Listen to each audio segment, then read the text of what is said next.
Baik, selamat malam.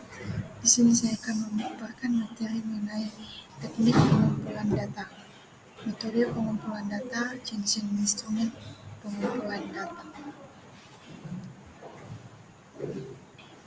Perlu kita ketahui dulu bahwa teknik pengumpulan data itu merupakan cara yang digunakan oleh peneliti untuk mengumpulkan data-data penelitian dari sumber data. Nah, teknik pengumpulan data juga merupakan suatu kewajiban karena teknik pengumpulan data ini nantinya digunakan sebagai dasar untuk menyusun instrumen penelitian. Data juga dapat dianalisis dan ditafsirkan dengan baik. Maka, ada syaratnya. Yang pertama itu objektif data yang diperoleh dari lapangan atau hasil pengukuran. Kedua, relevan dalam mengumpulkan dan menampilkan. Ketiga, up to date. Karena itu harus selalu menyesuaikan perkembangan.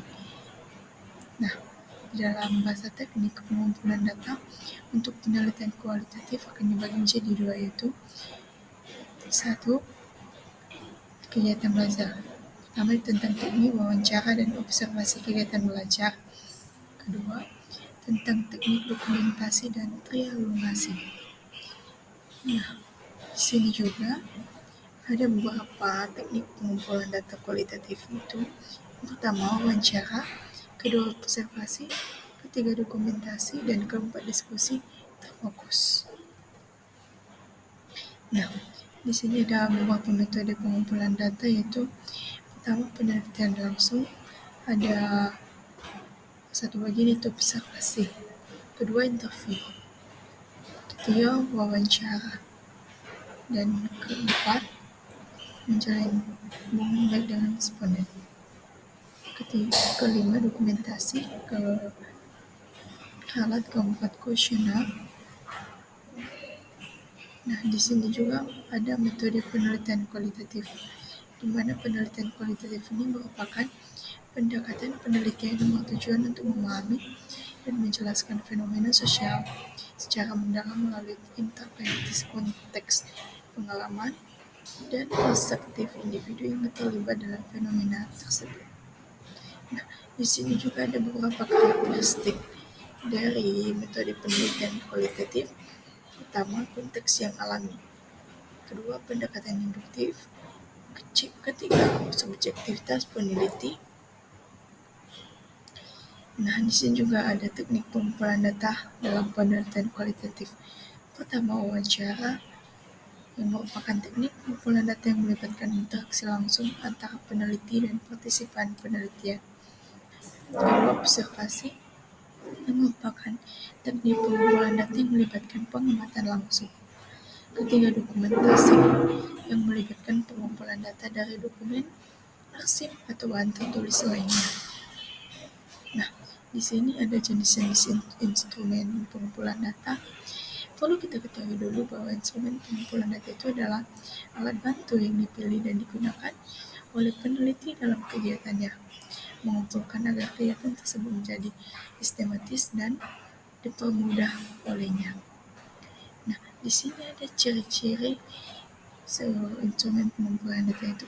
Pertama, peneliti sebagai alat peka dan bereaksi terhadap segala stimulus dan lingkungan yang harus diperkirakannya bermakna atau tidak bagi penelitian.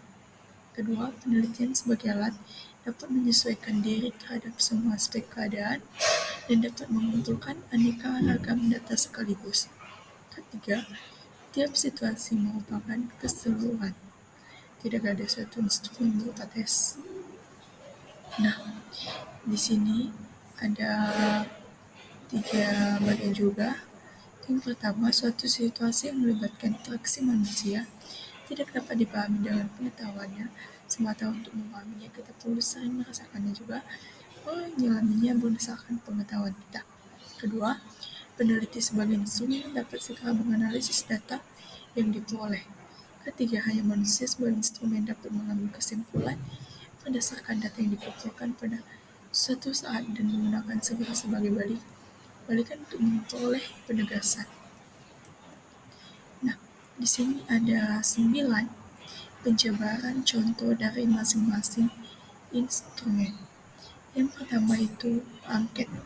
kedua, daftar cocok, ketiga, skala sikap, keempat, inventory, kelima, pedoman wawancara, keenam, lembar pengamatan, ketujuh, panduan pengamatan, delapan, soal ujian atau tes, dan terakhir, tabel. Nah, di sini ada kegunaan instrumen penelitian. Ada 3 ya kawan-kawan. Pertama itu sebagai pencatat informasi yang disampaikan oleh responden. Kedua sebagai alat untuk mengorganisasi proses wawancara. Dan terakhir sebagai alat evaluasi performa pekerjaan staf peneliti. Nah, di sini ada beberapa kasus yang terkait dengan materi ini. Yang pertama itu evaluasi implementasi sistem informasi kesehatan atau SIK di puskesmas. Deskripsi kasusnya itu sebuah penelitian bertujuan untuk mengevaluasi implementasi SIK di beberapa puskesmas di suatu kabupaten. Peneliti ingin mengetahui efektivitas SIK dalam meningkatkan efisiensi pelayanan kesehatan, kualitas data rekam medis, dan kepuasan pengguna. Kedua, peneliti perlu mengumpulkan data dari berbagai sumber, termasuk petugas kesehatan, pasien, dan data rekam medis. Adapun metode pengumpulan datanya itu terutama wawancara, di mana untuk mendapatkan informasi mendalam tentang pengalaman dan persepsi petugas kesehatan mengenai penggunaan SIK. Kedua, observasi untuk mengamati secara langsung penggunaan SIK dalam praktik secara di puskesmas. Ketiga, studi dokumen, mana untuk menganalisis data rekam medis dan laporan-laporan yang dibasarkan oleh SIK. Adapun instrumen pengumpulan datanya itu pertama, panduan wawancara terstruktur dan semi terstruktur. Kedua, lembar observasi. Ketiga, checklist penilaian kualitas data rekam medis. Adapun pembahasannya itu penggunaan kombinasi metode pengumpulan data atau triangulasi akan meningkatkan validitas dan reliabilitas hasil penelitian. Kedua, instrumen pengumpulan data harus dirancang dengan cermat untuk memastikan data yang dikumpulkan relevan, akurat, dan lengkap. Ketiga, analisis data dapat dilakukan dengan menggunakan teknik kualitatif, misalnya analisis tematik, dan kuantitatif, misalnya analisis statistik deskriptif. Masuk ke kasus yang kedua, yaitu analisis kelengkapan data rekam medis elektronik atau RME di rumah sakit. Deskripsi yaitu di sebuah rumah sakit ingin meningkatkan kualitas data RME mereka. Peneliti ingin menganalisis tingkat kelengkapan data RME dan mengidentifikasi faktor-faktor yang mempengaruhi kelengkapan data. Peneliti mengumpulkan data dari RME secara langsung. Adapun metode pengumpulan datanya itu pertama studi dokumen, pengambilan data rekam medis elektronik, checklist untuk menilai kelengkapan kondisi rekam medis, dan di sini pun ada instrumen pengumpulan datanya, yaitu checklist penilaian kelengkapan data RME, dan pembahasannya itu penilaian kelengkapan data RME harus dilakukan secara sistematis dan objektif. Hasil analisis dapat digunakan untuk mengembangkan intervensi untuk meningkatkan kelengkapan data RME. Di kasus ketiga, studi kasus pelayanan rekam medis pada masa pandemi COVID-19. Itu kasusnya kawan-kawan. Deskripsi kasusnya itu penelitian ini berfokus pada studi kasus pelayanan rekam medis di puskesmas pada masa pandemi COVID-19.